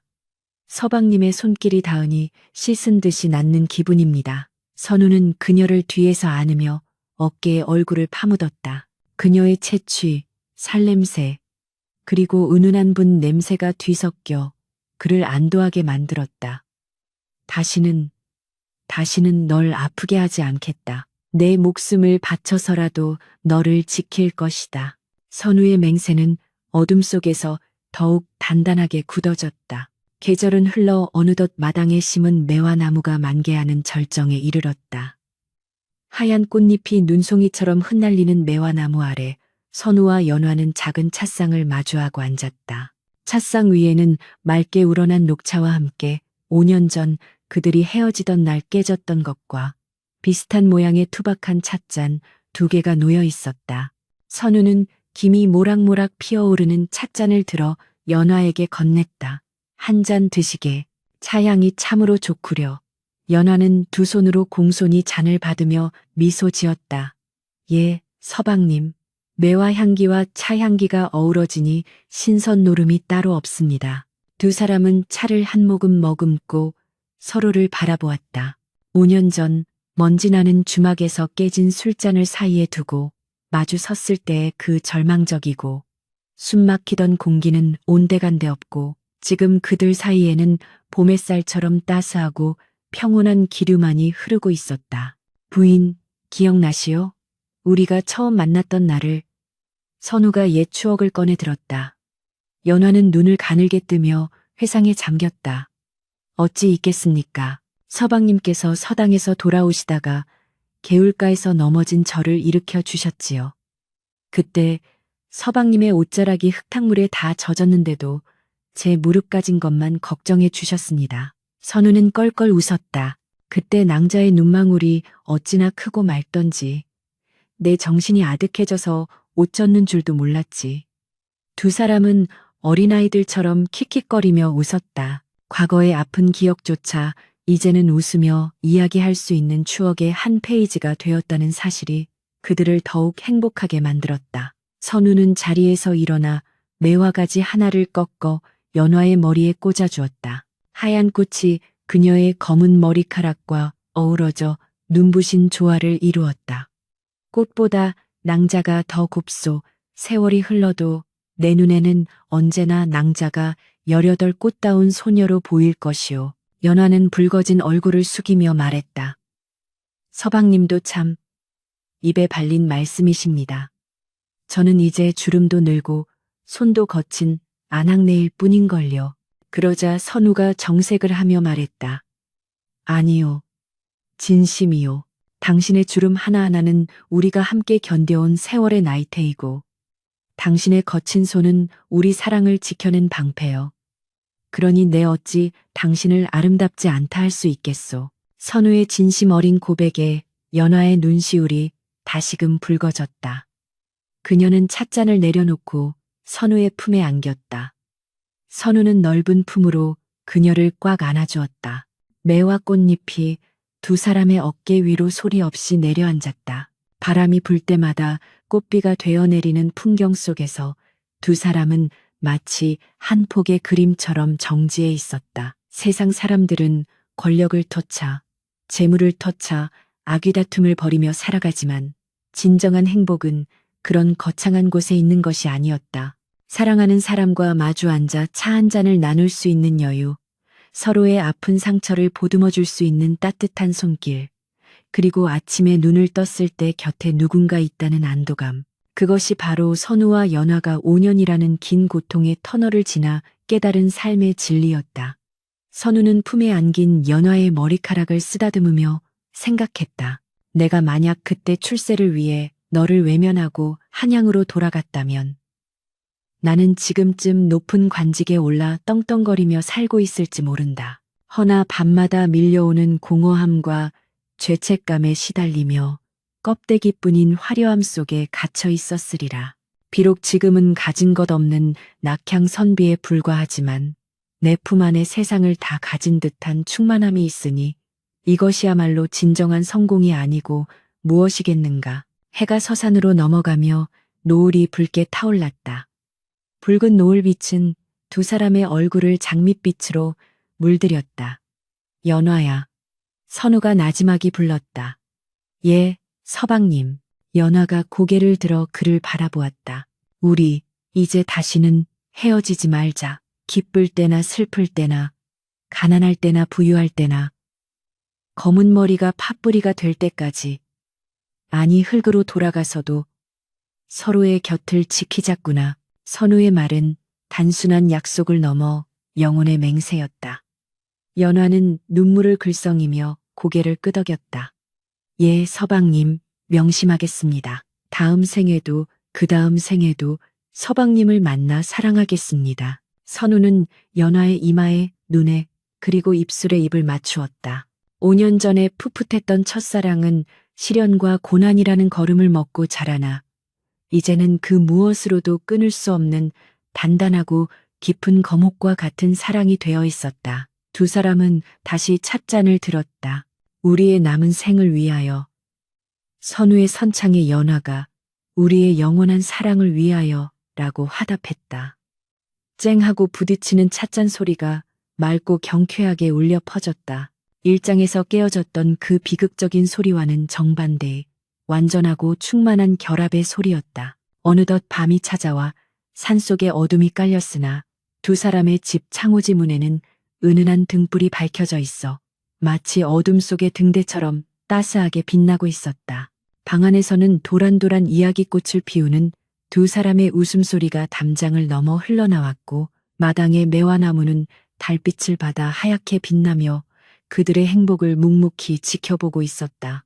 세월은 유수와 같이 흘러갈 것이고 언젠가는 꽃이 지고 잎이 떨어지는 날도 오겠지만 혹독한 겨울을 이겨내고 피워낸 매화의 그 그윽한 향기처럼 선우와 연화의 사랑은 세월이 흐를수록 더욱 깊고 진하게 세상에 머물 것이다. 저작거리의 누군가는 그들을 보며 전도유망한 선비가 주모에게 홀려 신세를 망쳤다고 혀를 찰지도 모르고 누군가는 신분을 뛰어넘은 기적 같은 사랑이라며 칭송할지도 모른다. 허나 세상의 평판이 무슨 상관이랴. 그들에게는 서로가 세상의 전부인 것을. 긴긴 밤 두 사람의 그림자가 하나로 겹쳐지며 5년에 걸친 길고도 험난했던 그러나 그 무엇보다 아름다웠던 사랑 이야기는 그렇게 평온한 봄밤의 정적 속에서 조용히 막을 내렸다. 산천초목이 3번이나 색동옷을 갈아입고 뜰 앞에 매화나무가 3번의 꽃을 피우고 지는 동안 김선우와 연화가 둥지를 튼 산자락 마을에도 어김없이 새로운 계절의 바람이 불어오고 있었다. 자, 오늘은 효에 대해 배워볼 것이다. 부모에게 효도하는 것이 백행의 근본이니라. 낭낭하게 울려 퍼지는 글, 읽는 소리가 서당 밖 담장을 넘어 고요한 산골 마을의 아침을 깨웠으니 그것은 과거 암행어사로서 탐관오리를 호령하던 서리빨 같은 위엄 대신 훈장 선생님으로서 코올리게 아이들을 가르치는 선우의 따스하고도 단단한 목소리였다. 선우가 낙향하여 마을 입구에 작은 서당을 연 지도 어느덧 3년, 처음에는 한양에서 내려온 높은 벼슬아치라며 어려워하던 마을 사람들도 이제는 그를 김훈장님이라 부르며 갓단 옥수수나 감자를 쪄서 나르기에 바빴고 서당은 그를 배우려는 아이들뿐만 아니라 세상 돌아가는 이야기를 듣고 싶어하는 어른들의 사랑방이 되어 있었다. 비단 관복 대신 수한 무명 바지 저고리를 입고 손에는 마패 대신 낡은 서책과 회초리를 든 선우의 모습은 영락없는 시골 선비였으나 그 눈빛만은 여전히 맑고 깊어보는 이로 하여금 절로 고개를 숙이게 만드는 기품이 서려 있었다. 훈장님, 개똥이가 제 먹을 뺏어 먹었습니다요. 아니에요. 칠복이가 먼저 제 붓에 침을 발랐단 말이에요. 아이들의 투닥거리는 소리에 선우는 짐짓엄한 표정을 지으며 회초리를 탁탁 쳤으나 입가에 번지는 미소까지는 감추지 못했다. 그때 서당 문이 드르륵 열리며 고소한 참기름 냄새와 함께 연화가 들어왔다. 서방님, 아이들이 출출할 시간입니다. 찐 고구마와 식혜를 좀 내왔으니 잠시 쉬었다 하시지요. 연화는 머리에 인 광주리를 내려놓으며 환하게 웃었는데 3년이라는 세월은 그녀를 더욱 성숙하고 아름다운 여인으로 빚어놓았다. 주막에서의 고단했던 삶이 남긴 그늘은 온데간데 없고 사랑받는 아내이자 한 아이의 어머니가 된 그녀의 얼굴에는 평온함과 넉넉함이 보름달처럼 차올라 있었다. 그녀의 등 뒤에는 이제 막 걸음마를 떼고 아장아장 걷는 2살배기 아들. 인호가 아바, 아바하며 선우를 향해 팔을 벌리고 있었으니 그 모습은 선우에게 있어 천하를 얻은 것보다 더 큰 기쁨이었다. 선우는 하던 강의를 멈추고 아이들에게 손짓했다. 자, 오늘은 여기까지 하자. 사모님께서 맛난 새참을 가져오셨으니 어서들 먹거라. 아이들이 와 하고 함성을 지르며 연화 주위로 몰려들자 선우는 냉큼 인호를 안아 올렸다. 오냐, 내 새끼. 오늘도 어미 말 잘 듣고 있었느냐? 선우가 까칠한 수염으로 아이의 볼을 비비자 인호는 까르르 넘어가며 고사리 같은 손으로 아비의 가끈을 잡아당겼다. 연화는 아이들에게 고구마를 나눠주며 땀 흘리는 선우의 이마를 수건으로 닦아주었다. 서방님도 참 채신머리 없게 아이들 앞에서 그리 좋으십니까? 핀잔 섞인 말이었으나 눈에는 꿀이 뚝뚝 떨어졌다. 허허, 내 아들이 나를 반기는데 채신이 무슨 소용이요. 이 녀석이 커서 나보다 더 훌륭한 문장가가 될 것 같지 않소. 선우의 팔불출 같은 소리에 연화는 그저 행복한 웃음을 터뜨릴 뿐이었다. 마당에 핀 채송화보다 더 붉고 가을 하늘보다 더 높은 행복이 그들의 작은 서당 안에 가득 차 있었다. 평화롭던 오후 서당의 수업이 파하고 아이들이 하나둘 집으로 돌아갈 무렵 마을 어귀에서부터 심상치 않은 말발굽 소리가 들려왔다. 두두두두 땅을 울리는 묵직한 진동은 단순한 나그네의 것이 아니었다. 선우는 마루에 앉아 인호를 어르다 말고 고개를 들어 먼 곳을 응시했다. 본능적으로 느껴지는 기묘한 긴장감이 그의 등골을 스치고 지나갔다. 연화 역시 부엌에서 나오며 걱정스러운 눈빛을 보냈다. 서방님, 무슨 일일까요? 관아에서 나온 사람들은 아니겠지요? 3년 전의 악몽이 떠올라 그녀의 목소리가 미세하게 떨렸다. 선우는 인호를 연화에게 안겨주며 안심시켰다. 걱정 마시오. 내 나가서 보고 오리다. 선우가 대문을 나서자 흙먼지를 일으키며 달려온 건장한 사내 하나가 말에서 뛰어내렸다. 구릿빛 피부에 흉터가 있는 강인한 인상. 그러나 선우를 보자마자 그 험상류는 얼굴이 순식간에 어린아이처럼 풀어지며 환한 미소로 바뀌었다. 나으리, 아니, 형님, 그간 강령하셨습니까? 사내는 다름 아닌 상칠이었다. 3년 전 선우와 함께 조병갑을 처단했던 신복이자 이제는 한양에서 내금이 종사관으로 승차하여 위풍당당한 무관이 된 상칠이 그들 앞에 나타난 것이었다. 선우는 반가움에 한달음에 달려가 상칠의 어깨를 껴안았다. 이게 누구인가? 자네가 여긴 어인일인가? 한양에 있어야 할 사람이 어찌 이 먼 곳까지 왔단 말인가? 두 사내의 호탕한 웃음소리가 산자락을 울렸다.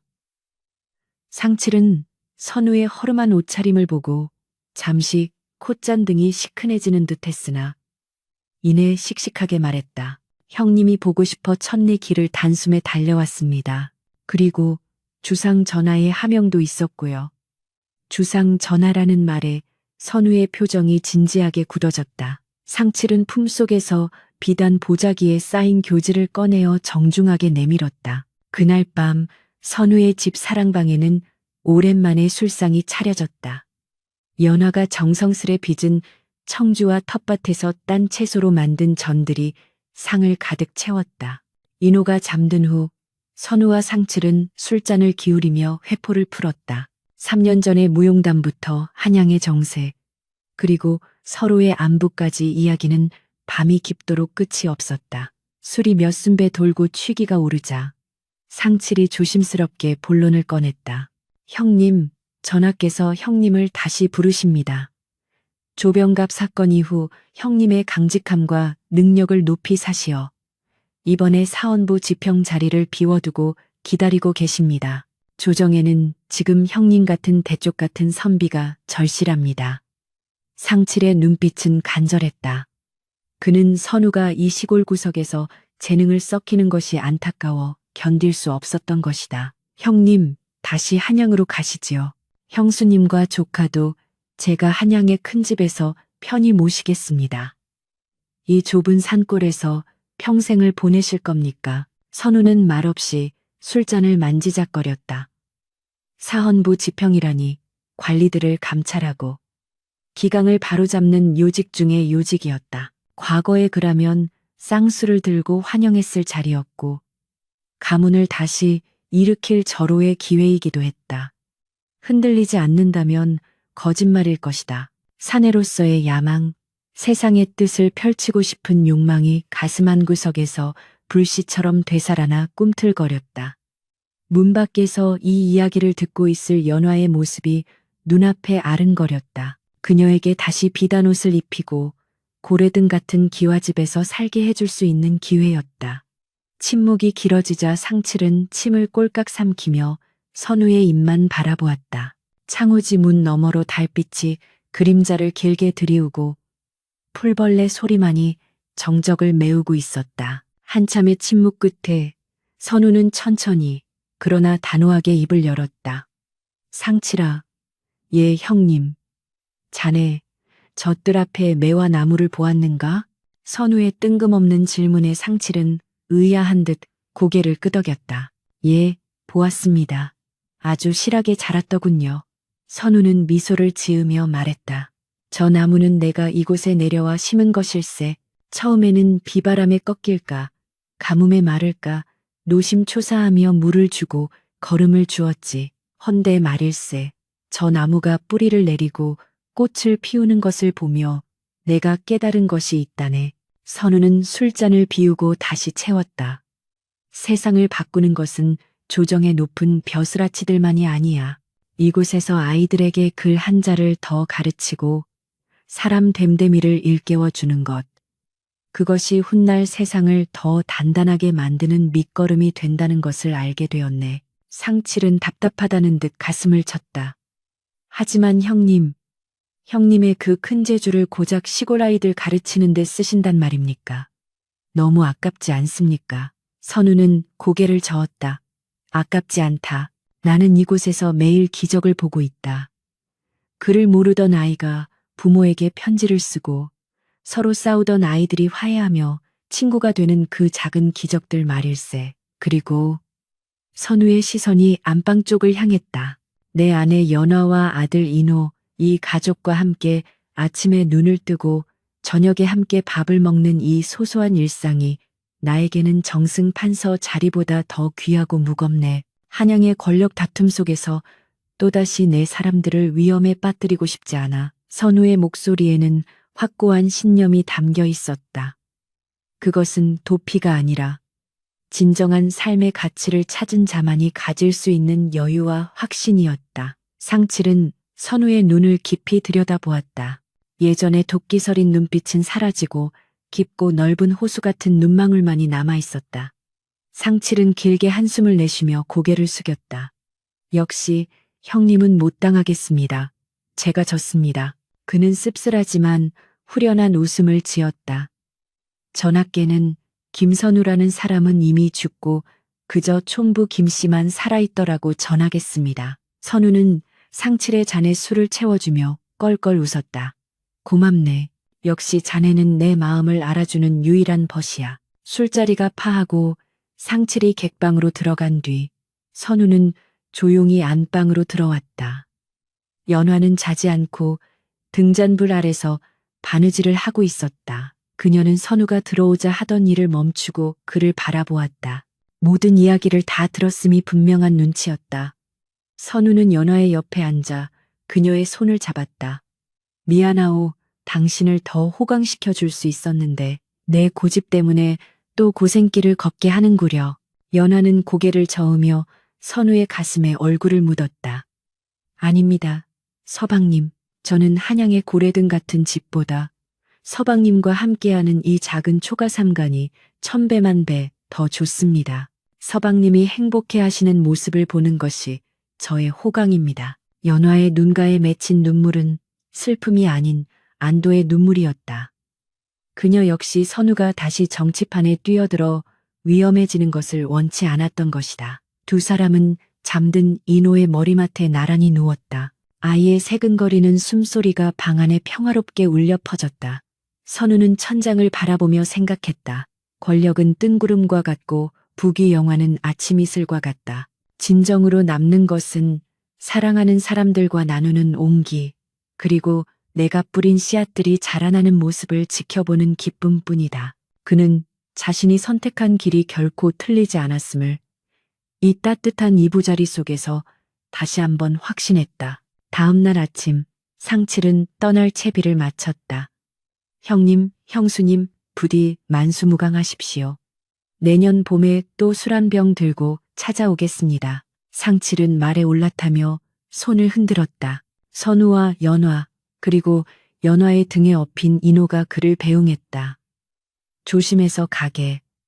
한양에 가서도 자네의 기계를 잃지 말고. 선우의 덕담에 상칠은 호탕하게 웃으며 말채찍을 휘둘렀다. 말발굽 소리가 멀어지고 다시 마을에는 평온한 정적이 찾아왔다. 선우는 연화의 어깨를 감싸 안으며 말했다. 자, 이제 우리도 할 일을 해야지. 아이들이 기다리겠어. 연화는 환하게 웃으며 고개를 끄덕였다. 예, 서방님. 오늘 점심은 쑥버무리입니다. 수업 끝나고 아이들과 함께 드세요. 선우는 다시 훈장님의 얼굴로 돌아와 서당으로 향했다. 등 뒤에서 불어오는 봄바람에는 매화 향기 대신 싱그러운 흙내음과 풀내음이 섞여 있었고, 그것은 더욱 단단해진 그들의 삶을 축복하는 대지의 숨결 같았다. 서당 마루에 앉아 책을 펼치는 선우의 등 뒤로 따스한 햇살이 쏟아졌다. 하늘천 따지, 거물현, 누루황, 아이들의 글 읽는 소리가 다시금 산골짜기에 메아리쳤다. 그 소리는 그 어떤 음악보다 아름다웠고 그 어떤 권력의 호령보다 힘이 있었다.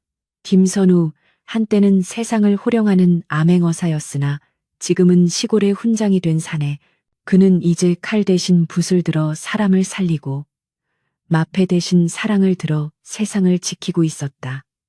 5년의 기다림, 그리고 3년의 평온, 그들의 이야기는 오래오래 행복하게 살았습니다. 라는 동화의 결말을 넘어 날마다 새롭게 쓰이는 일상의 기적 속에서 영원히 계속될 것이다. 마당의 매화나무에서 꽃잎 하나가 떨어져 선우의 책갈피 사이에 살포시 내려앉았다. 선우는 그 꽃잎을 보며 빙그레 웃었다. 꽃이 지면 열매가 맺히듯 격정적인 사랑의 시절이 지나간 자리에 더욱 깊고 단단한 가족애라는 열매가 맺혔음을 그는 알고 있었다. 바람이 불었다.